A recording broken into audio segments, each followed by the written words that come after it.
What a catastrophic start to a Formula 1 season. Last place. Okay. That didn't go well. But never mind. Never mind that at all. We've got plenty of time left to improve on matters. And let's start by looking at the activity timeline. So we need to set things for our team to be getting on with. And I like the look of this one. Funded team event. I lose a bit of cash, but look at those gains. So we'll pick that one for the next few days. And we'll pick a smattering of others as well. Our simulator, well, it's a bit embarrassing if I'm being honest. There's children in the world with better simulators than that. So we're going to plow $1.5 million into improving a brand new fitness centre. I have noticed my teammate Jack has put just a little bit of weight on. So just to curb that, rather than have that conversation with him, it's much easier to just invest $1.5 million in a fitness centre and avoid that conversation. Here, we can spend any extra money that you secured on perks. Each of these perks benefit both you and your current team. They stay with you, so they'll make you a more attractive prospect in future negotiations. Are you suggesting I'm not already an attractive prospect in future negotiations? Absolutely appalling. Well, I like the idea of having a social media team, so let's get that perk enabled immediately. So they're asking me now to pick a second sponsor. I feel like I am going to let the first sponsor down by saying I'll get 5 World Championship points. So let's get a secondary sponsor that I can also let down by setting overly ambitious targets. No, I'm just kidding. So I'm going to set this. This is going to be really achievable. We need one that's going to be really achievable here. We can't have 2 companies upset. Complete a race with no DNFs. Now that's the one for me. Let's sign that deal with Gdankanubra.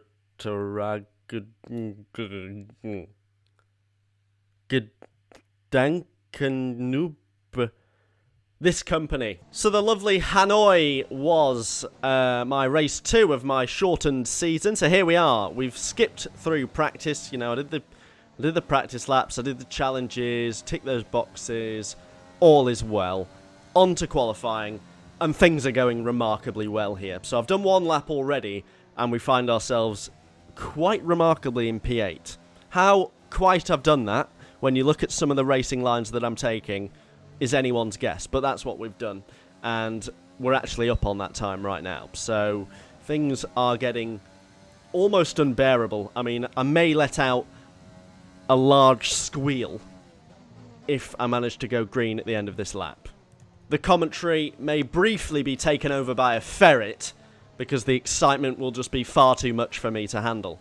Now, we're on the exit here, and have you ever seen that before when you're setting lap times? Literally level to the 1,000th of a second with my previous time. Now, that is remarkable stuff, but thankfully I activated my DRS a fraction earlier, so now we are ahead, heading into the final sort of third of the lap. Not quite in the final sector yet.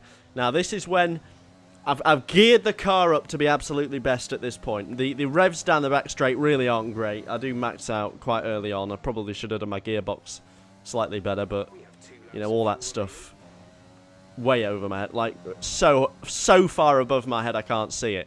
Now, into the final sector, this is looking extremely tidy. I think we can all agree that this is not what we're expecting to see. This is where the car really comes into its own. Hot pursuit of a green sector, and it looks like we're going to get one. Oh my holy molies. This looks like it's going to be even faster than the current P8 time. Over the line we go. Oh my god, that is an unbelievable lap time. Simply outstanding. How the hell have I managed that? 7th! I'm 7th on the grid. Ha! How the hell have I managed that? The car is a toilet, and I've somehow qualified P7. What the hell is going... That is some lap that I've pulled out from my trousers.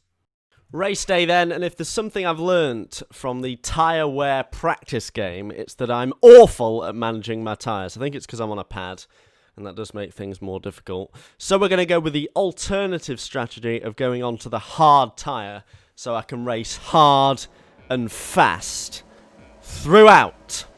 P7 on the grid then, and we are away. The red lights were on for no time at all there. And we go towards turn 1, so I'm not really looking to gain on any of the positions in front of me. This is solely about holding on to P7, because what a finish that would be if I can get myself in the points from this race. You know, if I'm 10th and upwards, I can be absolutely delighted with that. So we'll let the Ferraris and the Red Bulls of this world run on down. We're not worried about those at all. And we're just going to focus on defending against Daniel Ricciardo, which, given my top speed, is going to be a challenge. Look at that, already gaining on me, and that's not even the main back straight bit. Side by side, Albon and Vettel here, not helping each other out at all, because they're obviously slowing each other down and getting in each other's way. Now that could possibly result in some of the most barbaric scenes ever if I was to somehow snatch P6, but we've got to watch out here, because Ricciardo is going to come flying down the inside. I'm maxing out at 197. We've got no ERS because it's failed, and this is going to be interesting, but no, Ricciardo's nowhere to be seen, but Vettel gets in the way of Albon. Holy bejesus, it's P6. This is some remarkable stuff now. I am officially losing the plot.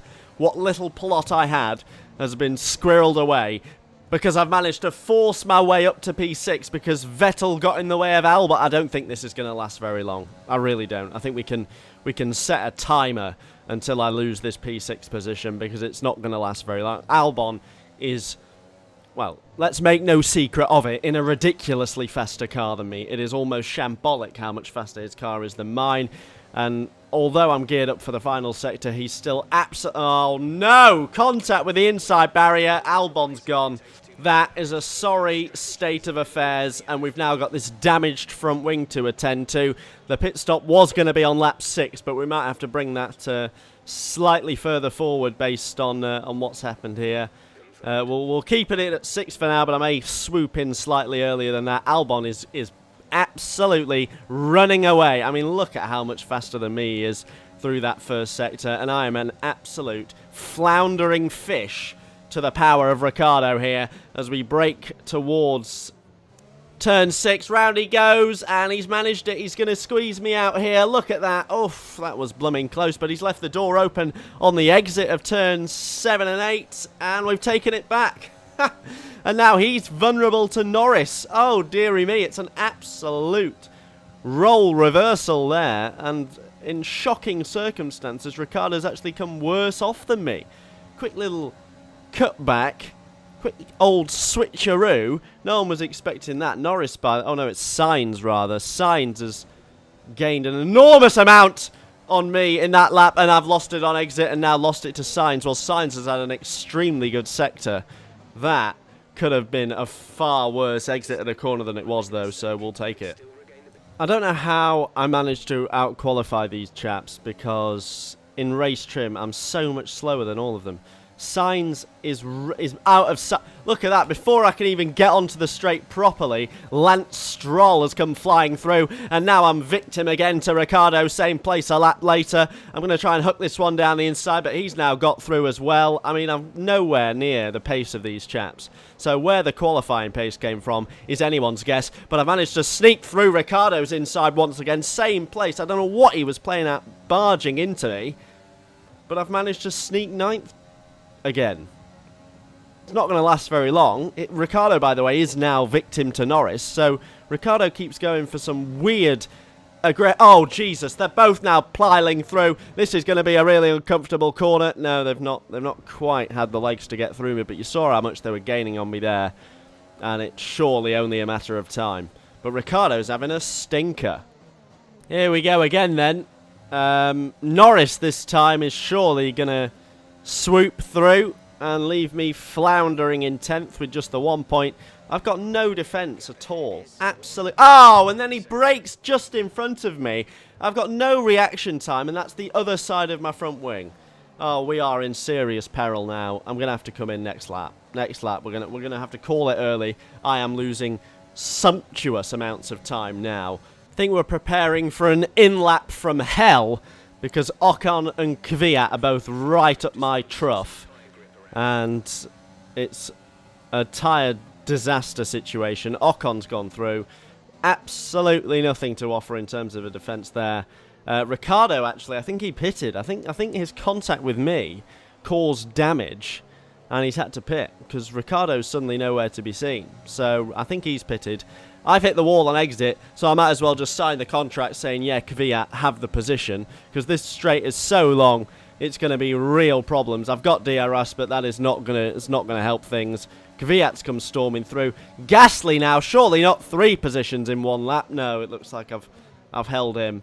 And, yeah, P12, right, this is a disaster. We need to get ourselves in the pits, get the fresh tyres on, get the wing replaced, and sort out this mess. 9.6 seconds. They did have to replace the wing, but it's not great. It's not a great stop from the boys at HRT. But there we are.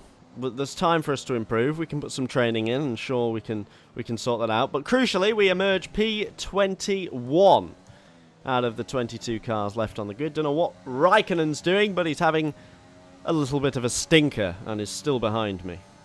Virtual safety car is out because Bottas seemingly absolutely stacked it and is out the race, alongside a few others. I don't know if there was a massive chain reaction crash somewhere, but we're down to 18 runners in the Grand Prix, so I don't know who's been wiped out, but a number of cars have gone.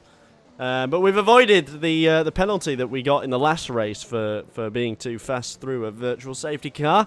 And we are also up to 14th because of the cars that have pitted from ahead of me. So it's not great based on my starting position, but it is very good compared to last race. In fact, we're up to 13th now because we've just overtaken Lando Norris, who's in the pit lane, which will be an exceptionally good overtake if we manage to make that one stick. But if I remember rightly, we are wide open on the straights to Lando Norris. His straight line speed is significantly more than mine, and he's in the prime position to exploit such things. He's going to go around the outside. I'm going to offer absolutely nothing, and we're back down to P14. Not great. Looks like holding on to P14 will be the best result we can get this Grand Prix. I just haven't got the race pace. What? Lando Norris has just gone into the pit lane again. What the hell? Has he got damaged? Has he damaged himself? Has he hit something? Very, very strange call from Lando Norris there, but he is well out of sight. There's no way he's going to catch me now. P12 we're up to for this Grand Prix. Incredible scenes. Oh, no. No, Kvyat's gone ahead of me, so it's going to be P13. So that is the best we can hope for then. P13. And that is indeed where we finish. We hold on to P13. No real threats. Lacking the race pace compared to the qualifying pace. That is something we're going to have to look at. This car was not as good in the race as I felt it was in the qualifying. But we have finished 2 further ahead than Jack, which is an exceptional result. We've outperformed our teammate. Great result. And we can be very pleased with the progress that we've made after the first Grand Prix. Oh, God, it's the media. Oh, God. What's she asking me? You left a lot of paint on the walls today. Were you struggling for grip? Pfft, I don't remember hitting anything. Maybe I need to watch the replay. Yep, don't remember hitting anything. What are you talking about? Don't remember hitting anything. Lost 30k for damage deductions, so I must have hit something.